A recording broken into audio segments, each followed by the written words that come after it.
सभी को नमस्कार। Welcome to our YouTube channel.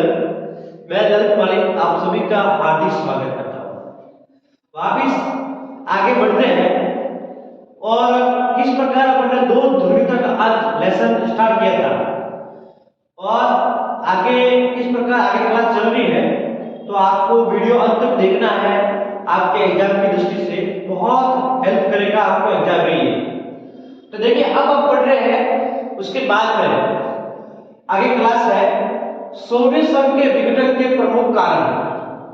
ये वेरी इंपॉर्टेंट है, वेरी इंपॉर्टेंट। टिक कर लो आप एग्जाम की दृष्टि से, क्योंकि इस लेसन से आपको एग्जाम में 4 नंबर का बड़ा प्रश्न आता है। तो आपको ये आने की संभावना बनती है कि भी बड़ा प्रश्न 4 नंबर का आएगा, तो ये बड़ा प्रश्न बन सकता है कि सोवियत संघ के विघटन के प्रमुख कारणों को समझाइए। तो ये वीडियो ये क्लास आपके लिए बहुत इंपॉर्टेंट है एग्जाम की दृष्टि से। तो देखिए सोवियत संघ का विघटन हुआ तो 3 कारणों से हुआ, वो अपन पढ़ते हैं। अपन ने प्रीवियस क्लास में पढ़ा था कि मिखाइल गोर्बाचेव ने एक सुधार मॉडल लाया और उस सुधार मॉडल से किस प्रकार एक साम्यवाद था उसको डायरेक्ट पूंजी में बदल दिया। तो कहीं ना कहीं सोवियत संघ के विघटन के दौर चला गया, यानी सोवियत संघ विघटन की ओर बढ़ता चला गया। तो वही सोवियत संघ के विघटन के क्या कारण रहे जिससे सोवियत संघ का विघटन हुआ। तो देखिए यहाँ पर डेट लिखी हुई है 25 दिसंबर 1991 को। आगे पढ़ेंगे पर क्लास में डेट वापस पढ़ेंगे, तो इसका विघटन हुआ 25 दिसंबर 1991 को, ये ध्यान रखना। लेकिन पहले कारण पढ़ रहे हैं, एग्जाम में आपको कारण पूछ सकते हैं, तो पहले कारण समझते कारण क्या है। तो देखिए पहला कारण आपके सामने दिया हुआ है सोवियत संघ के विघटन के प्रमुख कारण। इसमें पहला कारण है राजनीतिक व आर्थिक संस्थाओं की कमजोरी। पहला कारण दिया हुआ है, यानी सोवियत संघ में राजनीतिक हो या आर्थिक हो, इन संस्थाओं की कमजोरी थी। सोवियत संघ राजनीतिक दृष्टि से बहुत कमजोर था और आर्थिक दृष्टि से भी कमजोर था। यानी सोवियत संघ में जितने भी तेल के भंडार थे, उद्योग थे, खूब इस्पात सामग्री मिली है, लेकिन अपने देश में किस प्रकार अर्थव्यवस्था को चलाया जाए वो बहुत कमजोर था। और इन आर्थिक और राजनीतिक संस्थाओं की कमजोरी से ही सोवियत संघ का विघटन हुआ। तो ये एक देश में किस प्रकार आर्थिक और राजनीतिक सिस्टम को कैसे चलाया जाए ये बहुत जरूरी होता है। यदि ये सिस्टम फैल है तो उस देश का धीरे अंत हो जाता है। तो ये सोवियत संघ के साथ हुआ। तो पहला कारण आपको ध्यान रखना है राजनीतिक और आर्थिक संस्थाओं की कमजोरी। दूसरा कारण क्या रहा? दूसरा कारण है लोगों को मनोवैज्ञानिक भावनाओं की सच्चाई से पता लगाना। देखिए एक देश है और देश में क्या हो रहा है, यदि लोगों को पता नहीं है तो देश में जो शासन कर रहा है, चाहे वो अत्याचार है, तानाशाही है, तो कोई मतलब नहीं है। और यदि एक देश में लोगों को थोड़ा बहुत पता है, थोड़ा बहुत लोगों को जागरूक है, लोग पढ़े लिखे हैं, तो उनको पता चलेगा कि देश का जो शासन है, जो चला रहे हैं देश को, वो सही चला रहे हैं या गलत दिशा में चला रहे हैं। तो सोवियत संघ के साथ ये हुआ, जब लोगों को पता चला कि अपना देश में जो भी शासन चल रहा है वो सही तरीके से काम नहीं हो रहा है, चाहे वो आर्थिक क्षेत्र में हो, राजनीतिक क्षेत्र में हो, किसी भी क्षेत्र में हो, लोगों को जब पता चला सच्चाई, तब लोगों का मन है उस देश से अपना टूट गया, उस शासन से टूट गया। तब लोगों को जब सच्चाई का पता लगा, मनोवैज्ञानिक भावनाएं उनको पता चली कि भी अपना देश में ये हो रहा है और ये गलत है, तब उस देश का विघटन होता है।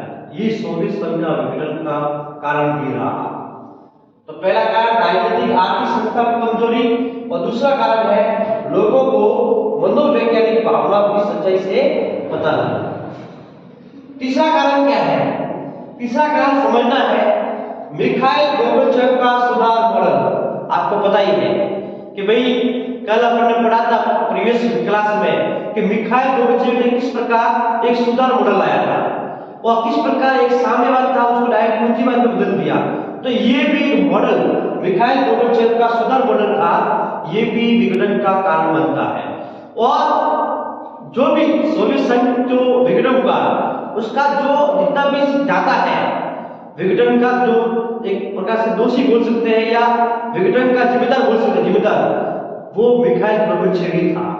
तो मिखाइल गोर्बाचेव को जिम्मेदार माना गया कि भाई ये व्यक्ति ने सोवियत संघ का विघटन में भूमिका निभाई थी। तो मिखाइल गोर्बाचेव का सुधार मॉडल है, ये सुधार मॉडल कई हद तक काम नहीं हो पाया सही से और सोवियत संघ का विघटन हुआ, ये भी कारण माना जाता है। अगला कारण क्या है? चौथा कारण है सोवियत संघ का द्वारा गहरा आर्थिक दबाव।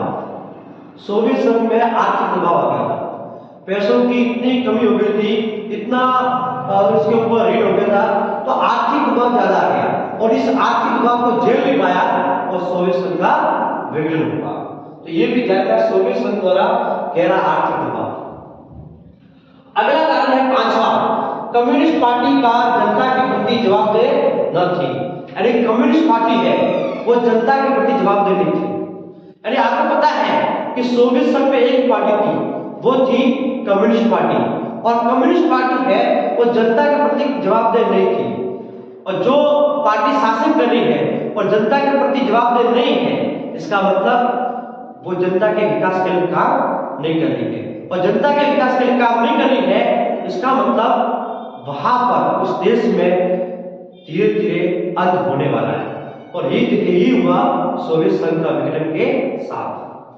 और अगला जो प्रमुख कारण है, मोस्ट इंपोर्टेंट प्रमुख कारण माना जाता है, तात्कालिक कारण जब उस समय घटना घटित हुई, वो थी राष्ट्रीयता व संप्रभुता के भावों का उभरना। राष्ट्रीय क्या होती है? राष्ट्रीयता का मतलब होता है कि भाई मैं इस देश का नागरिक हूं, भारत का नागरिक हूं, और भारत की राष्ट्रीयता, मेरे सबसे ऊपर राष्ट्र है, राष्ट्र से बढ़कर कोई नहीं है। राष्ट्र के लिए कोई गलत काम करेगा तो मेरे लिए बहुत गलत रहेगा। तो राष्ट्र सबसे ऊपर होता है। तो लोगों में राष्ट्रीयता की भावना थी और संप्रभुता, संप्रभुता मतलब सबसे सर्वोच्च। तो लोगों के लिए सबसे सर्वोच्च क्या था? राष्ट्र के भावों का उभरना। जब लोगों में राष्ट्र की भावना जगी, जब लोगों में, जनता में संप्रभुता की भावना जगी, राष्ट्रीयता की भावना जगी, तब उस देश का क्या हो गया? अंत हो गया। यानी सोवियत संघ 15 देशों में से बना था। रूस थे, बेलारूस, यूक्रेन, इन 15 देशों से बना था। तो रूस के नागरिक, जो रूस था, वहां के नागरिकों को लगा कि भाई अपने को एक अलग देश बनाना चाहिए और सोवियत संघ से काम नहीं कर पा रहा है, यानी सही देश नहीं चला पा रहा है, तो रूस ने वहां से निकलना सही समझा। यूक्रेन वहां से निकला, बेलारूस निकला, लिथुआनिया निकला, ऐसे 15 देश धीरे धीरे एक देश से निकलने चले गए। तो वो जब कब हुआ? जब लोगों में, जनता में राष्ट्र की भावना जगी, संप्रभुता की भावना जगी, तब वो देश, जितने 15 देश थे सोवियत संघ में, वो धीरे धीरे वहां से निकल गए। तो ये प्रमुख कारण बनाता है, जब 15 देशों से मिलकर बना है सोवियत संघ, वो 15 देश ही उस देश में नहीं रहना चाहते हैं, तो सोवियत संघ बचेगा क्या? सोवियत संघ देश नहीं बचेगा, उसका अंत होगा। एक परिवार होता है और परिवार में 5 सदस्य है, वो 5 सदस्य एक साथ में रहते नहीं है, तो परिवार क्या होता है? अंत हो जाता है। यही सोवियत संघ के साथ में हुआ। 15 देश थे, 15 देश साथ में नहीं रहे, 15 देश उसको धीरे छोड़कर चले जाते गए, और जब 15 देश धीरे धीरे छोड़कर जा रहे हैं, तो सोवियत संघ का क्या हो रहा है? अंत हो रहा है। क्या हो रहा है? अंत हो रहा है, विघटन हो रहा है। तो ये प्रमुख 6 कारण है सोवियत संघ के विघटन के प्रमुख कारण। ये देखो, मैंने आपको पॉइंट लिखे, एग्जाम में आपको इन पॉइंटों को वर्णन भी करना है। जो मैंने बोला है ना, मैं आपको एक एक पॉइंट का वर्णन नहीं लिख दिखा रहा हूं, मैं आपको पॉइंट ही बता रहा हूं और पॉइंट को समझा रहा हूं। तो आपको क्या करना है? एक एक पॉइंट को समझना है, और वहां पर पहले क्या करोगे आप?